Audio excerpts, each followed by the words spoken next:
Live in a constant state of fear and misery.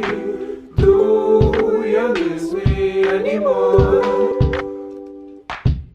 And I don't even notice when it hurts anymore, anymore, anymore, anymore. I live in a constant state of fear and misery. Do you miss me anymore? And I don't even notice when it hurts anymore, anymore, anymore, anymore. I'm a pretty boy living on the west side, living so loud you could never hear me cry.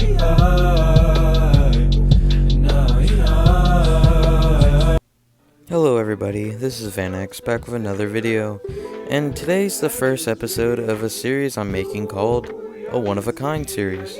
In this series we'll talk about one-of-a-kind games, people, music, anything. But for the pilot for my new series, I really wanted to dedicate it to someone special, someone that was truly deserving of this #1 spot. So today, I bring you the first ever episode of the One-in-a-Kind series. Now, I can sit here for hours talking about how Joji started his career, but I assume most of you know what he did in the past. If you've been living under a rock and you don't know what Joji used to do, I'll give you a brief rundown. Joji was formerly known as TV Filthy Frank.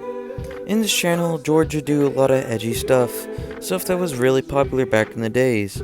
He developed characters on his channel, known as Pink Guy, Chin Chin, Salamander Man, and of course, Filthy Frank. George, or Joji, was also the pioneer of the Harlem Shake meme, the insanely popular meme that blew up in 2014-2015, I believe. The meme was international, and Frank was already getting popular, and this kinda boosted him to more popularity. But then the story takes a dark turn. Joji started to experience head problems, which caused Joji to have seizures, and these seizures were, ironically, due to stress. Most of this stress was coming from the Filthy Frank channel and trying to keep his fans happy and making good content. But a lot of the stress was coming from the fact that a lot of people didn't really notice Joji for Joji. They noticed him for Filthy Frank, and Pink Guy, and Salamander Man, and all these characters he's developed. On top of all that, Joji was insanely passionate about making music. When he started making his channel, the channel was originally based on music, but when people enjoyed all this edgy content, he just went with it. Joji did make some music, but under the alias Pink Guy, one of his characters from the Filthy Frank show. A lot of fans enjoyed this album and the one prior to it, but Joji didn't really care that much for it, and stated that he wants to make music that he wants to hear. And that's when George decided to take a leap of absence from the Filthy Frank channel, and decided to pursue in his musical career, since his last Pink Guy album helped him get signed by the label 88 Rising.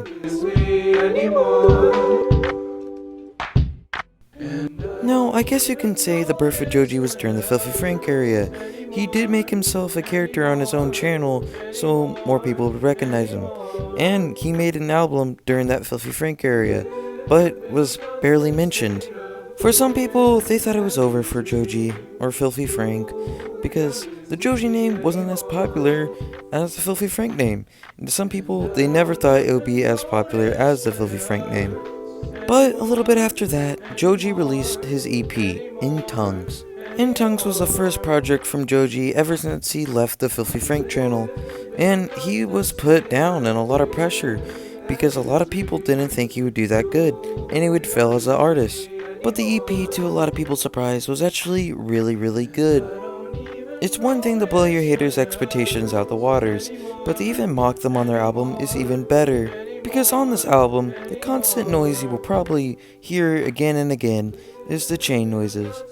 You can also recognize these chains around Joji pulling him underwater as the water holds him down, like pressure.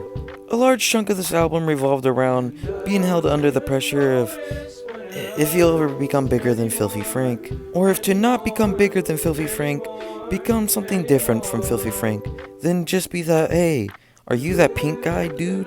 This EP definitely set the standards high for any new Joji projects coming soon, and there was a lot to come. And I don't even notice when In 2018, Joji finally released his new full-length album, Ballads 1. This was Joji's full-length album since quitting the Filthy Frank channel and signing to 88 Rising. This album wasn't just any ordinary album. This album showcased that Joji can be more than just a regular SoundCloud sad rapper. With Joji not relying so much on the lo-fi hip-hop in this album, it allowed him to experiment with different types of genres of music, like hip-hop and others. I personally think that this album truly cemented Joji as a star. With great songs like Can't Get Over You and Yeah Right, Joji also released an amazing song called Slow Dancing in the Dark, which got insanely popular. This song was so good, even if you didn't like Joji, you would probably like the song. And if you didn't like the song, you would at least have to respect how much effort Joji put into the song. It was truly a masterpiece. But for a lot of people, they thought that this was the peak for Joji, that he couldn't really get more popular than Slow Dancing in the Dark or than this album.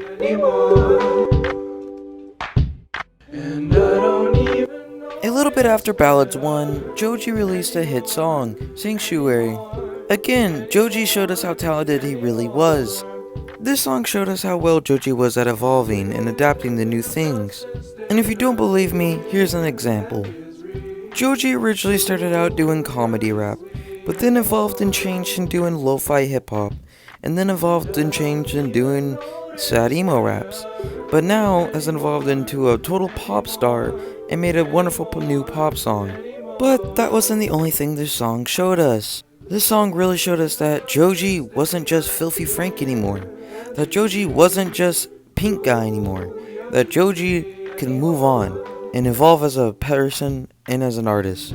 And even with all the doubt in the world, that he could still do it, that he can get through the pressure, that he can get through the chains that held him down. Joji is truly a unique artist. The fact that he came from what he came from and succeeded in what he wanted to do with fashion is truly inspiring. It makes him a one-of-a-kind artist. and I don't even notice when it hurts anymore. The future for Joji is very bright.